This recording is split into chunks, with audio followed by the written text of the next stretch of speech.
नमस्कार, history hub में आप सभी का हार्दिक स्वागत है। जैसा अपने प्रीवियस लेक्चर में हम लोगों ने रेगुलेटिंग एक्ट के बारे में देखा, उस पर चर्चा की और एक डिटेल में चर्चा हुई। उम्मीद है आप लोगों को पूरा समझ में आ गया होगा।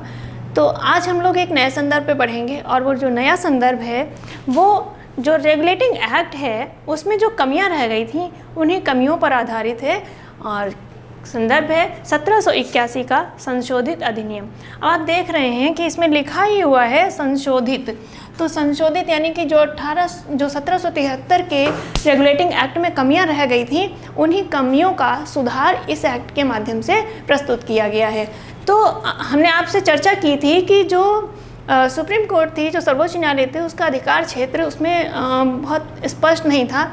कि पहली चीज़ तो ये था कि जो भी गवर्नर जनरल और उसके कार्यकारिणी कानून बनाती तो उन कानूनों का सर्वोच्च न्यायालय में पंजीकरण कराना अनिवार्य था। अब इस मुद्दे पर गवर्नर जनरल उसकी परिषद का सुप्रीम कोर्ट के साथ में विवाद प्रारंभ हो गया।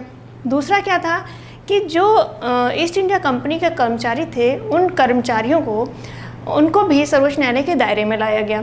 तो जब उनको सर्वोच्च न्यायालय के दायरे में लाया गया तो उनका ये कहना था कि जब हम अपनी सेवाएं इंग्लैंड के लिए देते हैं तो हमारे ऊपर कोई भी मामला है तो उसकी सुनवाई भारत में ना होकर के इंग्लैंड में होनी चाहिए। तो यही दो मुख्य कमियां थीं जिन कमियों का जो उपचार है, जो उनका निदान है, वो प्रस्तुत किया गया 1781 के संशोधित अधिनियम के माध्यम से। तो इसमें पहला काम क्या किया गया कि सर्वोच्च न्यायालय का अधिकार क्षेत्र स्पष्ट कर दिया गया।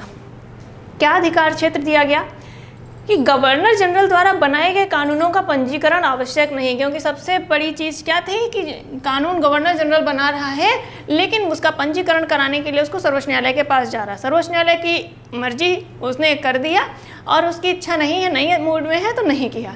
और साथ ही साथ आपस में एक अपने कैडर को लेकर के भी दोनों में एक खींचातानी शुरू हुई थी कि कौन सर्वोच्च है। तो अब अगर कानून गवर्नर जनरल बना रहा है, पंजीकरण कराने सर्वोच्च न्यायालय में जा रहा है, तो जाहिर सी बात है कि हम जिसके पास पंजीकरण करा रहे हैं उस कहीं ना कहीं वो सर्वोच्चता उसके पास में है।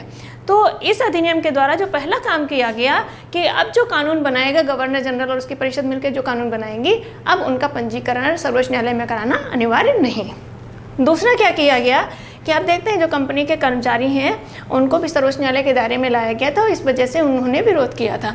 तो उनका भी सेकंड प्रावधान है उसमें क्या किया गया कि जो कंपनी के कर्मचारी हैं उनको शासकीय मामलों की सुनवाई प्रिवी काउंसिल में होगी। कहाँ होगी? सर्वोच्च न्यायालय में, भारत के सर्वोच्च न्यायालय में ना होकर के प्रिवी काउंसिल में होगी। प्रिवी काउंसिल क्या होती है? प्रिवी काउंसिल होती है राजा की सलाहकारी परिषद, जिसमें राजा के अपने लोग होते हैं। तो अब क्या है कि अगर कोई शासकीय मामला है तो उससे संबंधित जो मामले हैं उनकी सुनवाई प्रिवी काउंसिल में होगी। वहीं पर अगर कोई आपराधिक मामला है तो आपराधिक मामलों की सुनवाई का अधिकार सर्वोच्च न्यायालय में रहेगा। आपराधिक मामलों की सुनवाई सर्वोच्च न्यायालय कर सकता है। तो यहाँ पर इस अधिनियम के सिर्फ यही दो महत्वपूर्ण पॉइंट्स हैं कि जिन पर ये अधिनियम टिका हुआ है। और ये क्या है?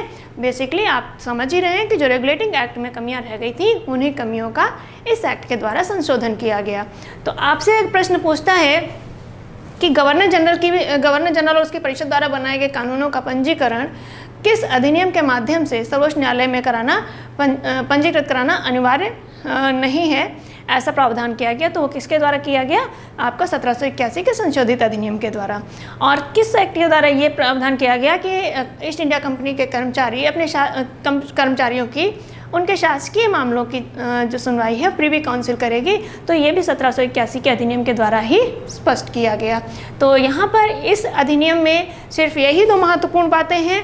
इन्हीं दोनों महत्वपूर्ण बातों को हमें देखना है और यहीं पर ये अधिनियम आपका पूर्ण होता है। मिलते हैं अगले सेशन में एक नए अधिनियम के अंतर्गत। और वो नया अधिनियम जो है जो हम नेक्स्ट पढ़ेंगे, नया अधिनियम तो बहुत पुराना है लेकिन नया टॉपिक है जो हम लोग पढ़ेंगे अगले सेशन में, वो है 1784 का पिट्स इंडिया एक्ट। बहुत ही महत्वपूर्ण, बड़ा भी है थोड़ा सा और महत्वपूर्ण भी बहुत है। तो उस अधिनियम को अगले सेशन में लेके चलते हैं। तब तक के लिए आप सभी को बहुत बहुत धन्यवाद। Thanks a lot.